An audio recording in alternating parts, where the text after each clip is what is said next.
আসসালামু আলাইকুম everyone, welcome back to my channel. তো বন্ধুরা, সবাই কেমন আছেন? আশা করি ভালো আছেন। যে যেখান থেকে আমার ভিডিওটা দেখতেছেন সবাইকে ধন্যবাদ জানাচ্ছি। আর আজকে বন্ধুরা, আমার শরীরটা ভালো নেই, অসুস্থ। অবশ্যই আপনারা আমার ভয়েস শুনে বুঝতে পারতেছেন। তো আমার অনেক বেশি জ্বর উঠেছে, আর কাশ ঠান্ডি, মানে যেটা সিজনাল অসুস্থ হয় এরকম আর কি। তো সবাই দোয়া করবেন আমার জন্য। তো আজকে চলে আসলাম, অনেক লেট করে আসছি। উপরে এসে তারপর যখন কবুতরের খাঁচার পর্দাটা সরিয়ে দিলাম, হঠাৎ করে হচ্ছে দেখি মাশাল্লাহ আলহামদুলিল্লাহ একটা কবুতর ডিম পেড়েছে। তো ওদের বাচ্চাগুলি সাথে আছে। তো আমি তো এখন একটু চিন্তায় পড়ে গিয়েছি, কারণ বাচ্চাগুলো তেমন বড় হয় নাই।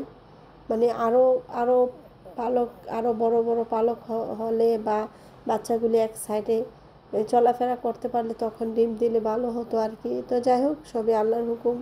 যেহেতু ওর ডিম পেড়েই ফেলেছে, তো বাচ্চাগুলিকে তো আমি সরিয়ে অন্য জায়গায়, অর্থাৎ হাঁসের বাচ্চাগুলি যেখানে আছে এখানে নিয়ে যাব, আর হাঁসের বাচ্চাগুলি অন্য জায়গায় ট্রান্সফার করব। তো দেখতে পাচ্ছেন এখানে মুরগির ঘরে ঢুকে গেলাম। তো ওরা মানে দুইটা মুরগি আজকে আলহামদুলিল্লাহ ডিম পেড়েছে, সবাই মাশাল্লাহ বলবেন। আর হচ্ছে সমস্ত মুরগিগুলি দেখেন, আমি আসার পরে ওরা একদম খাবারের জন্য ক্ষুধার্ত অনেক বেশি, মানে খাঁচার মধ্যে খুবই বেশি ছোটাছুটি করতেছিল। তো যাই হোক, আগে আপনাদেরকে একটু দেখিয়ে নিচ্ছি। আমি গতকালকে হচ্ছে পুরা মুরগির ঘর পরিষ্কার করেছি, অসুস্থ শরীর নিয়ে ধুয়ে মুছে পরিষ্কার করে তারপরে গিয়েছিলাম।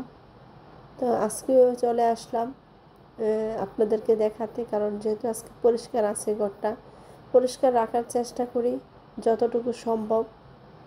অনেক বেশি পরিষ্কার রাখার চেষ্টা করি। আসলে এগুলি তো প্রাণী, পশু পাখি, এগুলো তো আর বোঝে না। ময়লা করবে, ময়লা ফেলবে, তো কষ্ট হয় অনেক বেশি, অসুস্থ যেহেতু আছি বন্ধুরা, যার কারণে।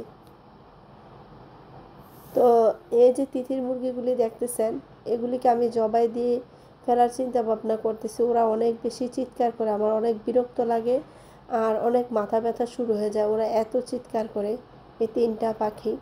তো ওদেরকে হচ্ছে জবাই দিয়ে ফেলবো বলতেছি, বাট মায়া লাগে, অর্থাৎ সুন্দর দেখতে, যার কারণে জবাই দিতে পারতেছি না আর কি। তারপর চিন্তা ভাবনা করতেছি যে কখন যে হঠাৎ করে জবাই দিয়ে, জানি না, ওরা ডিম পাড়ার প্রায় সময় হয়ে এসেছে। তো দেখা যাক কি হয়। তো আর দেখতে পাচ্ছেন ওরা সবাই খাবারের জন্য অপেক্ষা করতেছে, আমি কখন ওদেরকে খাবার দেব। তো খুব চিল্লাচিল্লি চেঁচামেচি করতেছিল। তো যাই হোক, ওদেরকে খাবার দেওয়ার জন্য চলে আসলাম। তো এখানে কবুতরগুলি যেগুলি আছে ওদেরকে হচ্ছে এই যে এখানে খাবার দিতেছি। তো ওরা হচ্ছে খাবার, ওরা এদিক দিয়ে ওদেরকে খাবার দিয়ে তারপর আমি অন্য পাশে চলে যাব আর কি, খাবার দেওয়ার জন্য ওই মুরগিগুলিকে, কারণ ওরা অনেক বেশি ক্ষুধার্ত। তো যার কারণে ওদের যে ওদের খাবার বানানো শুরু করলাম। আসলে সারাটা দিনে টুকটাক করতে করতে এভাবে টাইমগুলি কীভাবে চলে যায় তাও জানি না। আর এদিকে সমস্ত জিনিস এই খোপ থেকে ওই খোপে নিচ্ছি, কারণ হাঁসগুলিকে রাখার ব্যবস্থা করতে হবে, আর কবুতরের বাচ্চাগুলিকে নিচের খোপটাতে নামিয়ে দিতে হবে। তো যার কারণে হাঁসের বাচ্চাগুলি এই পাশে না আনলে ওই ইয়ের মধ্যে যদি আমি রাখি, হাউসের মধ্যে বৃষ্টি আসলে হাঁসের বাচ্চাগুলো প্রচণ্ড পরিমাণে ভিজে যায়। তো ওদের ঠান্ডা লাগার একটা প্রবণতা থেকে যায়, যার কারণে হচ্ছে আমি ভাবতেছি যে ওখানে আর রাখবো না। যেহেতু এখন ছোট, তো বড় হলেও ওখানে রাখলে তেমন সমস্যা হতো না হয়তো। তো যাই হোক, এখানে রেখে দিলাম, দেখতে পাচ্ছেন। আর এই যে কবুতরের বাচ্চাগুলিকে ওখানে নামিয়ে দেব।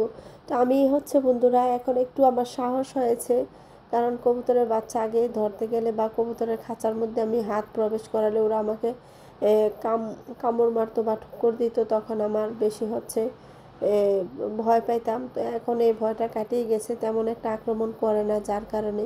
তো যাই হোক, নিচের খোপে ওদেরকে নামিয়ে দিলাম। তো জানি না ওরা কিভাবে থাকবে, কিভাবে কি করবে মা ছাড়া, কারণ বাচ্চাগুলি অনেক বেশি ছোট, আরও বড় হলে ডিম দিলে তাইলে ঠিক ছিল আর কি। কি আর করার, যেহেতু এত ছোটোবেলায় বাচ্চা ডিম পেড়েছে, বাচ্চাগুলি ফেলে তো করার কিছু না, দেখি কি করে, মানে মা ছাড়া থাকতে পারে কিনা কবুতরের বাচ্চাগুলি। তো যাই হোক, এদিক দিয়ে হাঁসকেও খাবার দিয়ে ফেললাম, মোটামুটি ঘরও পরিষ্কার হয়ে গেল। তো কেমন লাগলো ভিডিওটা অবশ্যই জানাবেন কমেন্টের মাধ্যমে। আজ এ পর্যন্তই বিদায় নিলাম। আল্লাহ হাফেজ, আসসালামু আলাইকুম।